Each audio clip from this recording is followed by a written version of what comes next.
प्रधानमंत्री नरेंद्र मोदी ने हैदराबाद हाउस में आज ओमान के सुल्तान हैथम बिन तारिक के साथ प्रतिनिधिमंडल स्तर की वार्ता की। बता दें कि अरब दुनिया के सबसे पुराने स्वतंत्र राज्य ओमान के सुल्तान हैथम बिन तारिक अपनी पहली राजकीय यात्रा पर भारत पहुंचे हैं। आज सुबह राष्ट्रपति द्रौपदी मुर्मू और प्रधानमंत्री नरेंद्र मोदी ने राष्ट्रपति भवन में उनका गर्मजोशी से स्वागत किया। इसके बाद प्रधानमंत्री नरेंद्र मोदी और ओमान के सुल्तान हैथम बिन तारिक दिल्ली के हैदराबाद हाउस पहुंचे। दोनों नेताओं ने यहां मुलाकात की। यहां उनके बीच द्विपक्षीय वार्ता हुई।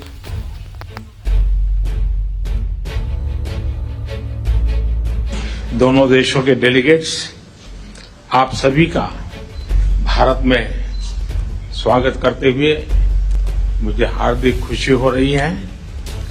आज का दिन भारत और ओमान के संबंधों में एक ऐतिहासिक दिन है। आज 26 साल के बाद ओमान के सुल्तान स्टेट विजिट पर भारत आए हैं और मुझे और 140 करोड़ भारतवासियों को आपके स्वागत करने का अवसर मिला है। मैं सभी देशवासियों की तरफ से आपका हृदय से बहुत बहुत अभिनंदन करता हूं। फ्रेंड्स, सदियों मध्य प्रदेश में विकसित भारत संकल्प यात्रा का शुभारंभ उज्जैन से किया गया है। इससे पहले प्रधानमंत्री नरेंद्र मोदी ने वर्चुअली हरी झंडी दिखाकर इसका शुभारंभ किया। यह कार्यक्रम उज्जैन के दशहरा मैदान में आयोजित किया गया। इस दौरान मुख्यमंत्री मोहन यादव समेत कई नेता मौजूद रहे। उन्होंने मोदी की गारंटी नाम की वैन को हरी झंडी भी दिखाई। बता दें कि विकसित भारत संकल्प यात्रा के लिए एक रथ तैयार किया गया है। यह यात्रा कई शहर और हर पंचायत में जाएगी। इसके तहत जगह जगह शिविर लगाए जाएंगे। यात्रा का समापन 26 जनवरी 2024 को होगा। भाजपा प्रदेश अध्यक्ष विष्णुदत्त शर्मा सहित कई नेता अलग अलग क्षेत्र से हरी झंडी दिखाकर यात्रा के लिए वैन को रवाना कर रहे हैं। प्रदेश के 42 दिन तक यह यात्रा निकाली जाएगी। केंद्र सरकार ने यात्रा के लिए प्रदेश में 366 रथ वाहन मुहैया कराए हैं। आईसीसी वैन के जरिए केंद्र सरकार का मुख्य उद्देश्य जन कल्याणकारी योजनाओं को जन जन तक पहुंचाना है।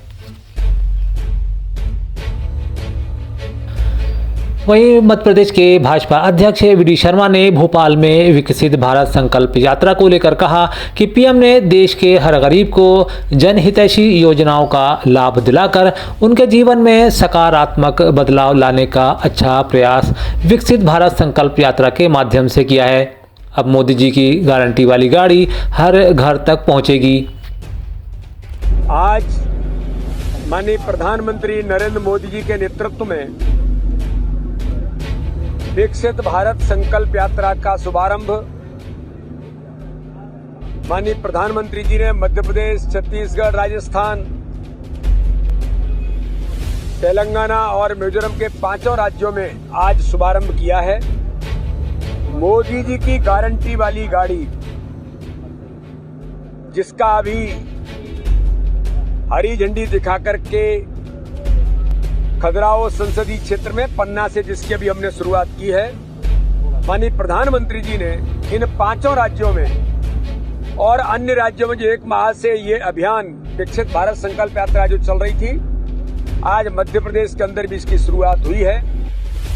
उधर विकसित भारत संकल्प यात्रा पर केंद्रीय मंत्री ज्योतिरादित्य सिंधिया ने कहा, भारत को विकसित बनाने के लक्ष्य की पूर्ति हमें करनी होगी। वहीं एक संकल्प आज के कार्यक्रम में लेकर भारत सरकार और पीएम मोदी की एक एक योजना जो घर घर तक पहुंची है, आज हम प्रधानमंत्री का तहे दिल से धन्यवाद देते हैं। हम सब ने संकल्प लिया है कि एक साथ मिलकर विकसित भारत के सपने को साकार करेंगे।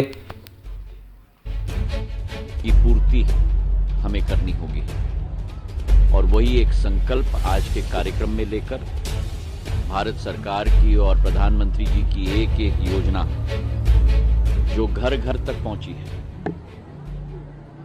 घर भी मिला है और घर के अंदर सब सुविधाएं भी मिली। अनेक योजनाओं का पूर्ण लाभ देश के 140 करोड़ जनता को मिल पाए, ये प्रधानमंत्री जी का संकल्प है और प्रधानमंत्री जी की गारंटी। पूर्व में संसद हमले के शहीदों की बरसी पर संसद पर सुरक्षा के उल्लंघन को लेकर तकरार अभी थमी नहीं है। इससे पहले भी विपक्षी गठबंधन ने इस मामले को लेकर केंद्रीय गृह मंत्री अमित शाह को सदन के भीतर जवाब देने की मांग की थी।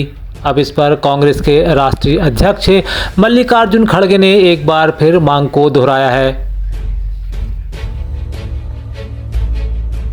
ये जो है सिक्योरिटी जो ब्रीच हो गई है, ये गंभीर मामला है और इस पे सरकार ध्यान देना चाहिए। और हम पार्लियामेंट में बार बार कह रहे हैं कि होम मिनिस्टर आकर स्टेटमेंट दे, लेकिन होम मिनिस्टर वहाँ आना नहीं चाहते और स्टेटमेंट देना नहीं चाहते। क्यों हुआ, कैसा हुआ, क्या कारण है, इसके बारे में कोई बताना भी नहीं चाहते हैं। लेकिन आपके टीवी शो में जाकर घंटों से बैठते हैं, लेकिन 5 मिनट का स्टेटमेंट हाउस में आकर देकर क्लैरिफाई करके हाउस चलाने के लिए वो तैयार नहीं है। ये अच्छी बात नहीं है डेमोक्रेसी के लिए। और खैर, जो लोग डेमोक्रेसी को मानते ही नहीं तो उनके सामने बोलने में कोई दूसरी तरफ संसद में सुरक्षा चूक की घटना पर कांग्रेस सांसद राहुल गांधी ने कहा, ऐसा क्यों हुआ? देश में मुख्य मुद्दा बेरोजगारी है। प्रधानमंत्री मोदी की नीतियों के कारण देश के युवाओं को रोजगार नहीं मिल रहा है और इसके पीछे इसका कारण बेरोजगारी और महंगाई ही है। उन्होंने इस घटना को इससे जोड़ा है। सुरक्षा ब्रीच पर आपकी क्या प्रतिक्रिया? सुरक्षा ब्रीच हुई है, वो है, बट क्यों हुई? जो देश में सबसे बड़ा मुद्दा है बेरोजगारी का मुद्दा, जो पूरे देश में उबल रहा है, मोदी जी की पॉलिसीज के कारण हिंदुस्तान के युवाओं को रोजगार नहीं मिल रहा। तो ब्रीच जरूर हुई है, बट इसके पीछे कारण बेरोजगारी है और महंगाई है। धन्यवाद। Thank you sir. जबकि जवाब देते हुए भाजपा नेता शहजाद पूनावाला ने कहा, पहले भी ऐसी घटनाएं हुई हैं, लेकिन कभी ऐसी घटनाओं पर राजनीति नहीं की गई। राहुल गांधी, जो कांग्रेस पार्टी के हमेशा युवा रहने वाले परिपक्व नेता हैं, ये कहते हैं कि घटना हुई, लेकिन घटना का मुख्य कारण देश में बेरोजगारी और महंगाई है। राहुल गांधी, आपको ये क्या हो गया है? आप 3 चुनाव क्या हारे? आप ऐसी घटना पर इस प्रकार के तर्क और कुतर्क देने लगे, जिसका सिर्फ एक ही मकसद था, संसद को किस तरह से आतंकित किया जाए। इस प्रकार की जब घटनाएं हुई तो ऐसी घटनाओं पर कभी ओची सियासत नहीं की गई, कभी ऐसी घटनाओं पर राजनीति नहीं की गई। परंतु आज जो वक्तव्य राहुल गांधी का आया है, और मुझे उम्मीद है आप सभी लोगों ने देखा होगा, राहुल गांधी कांग्रेस पार्टी के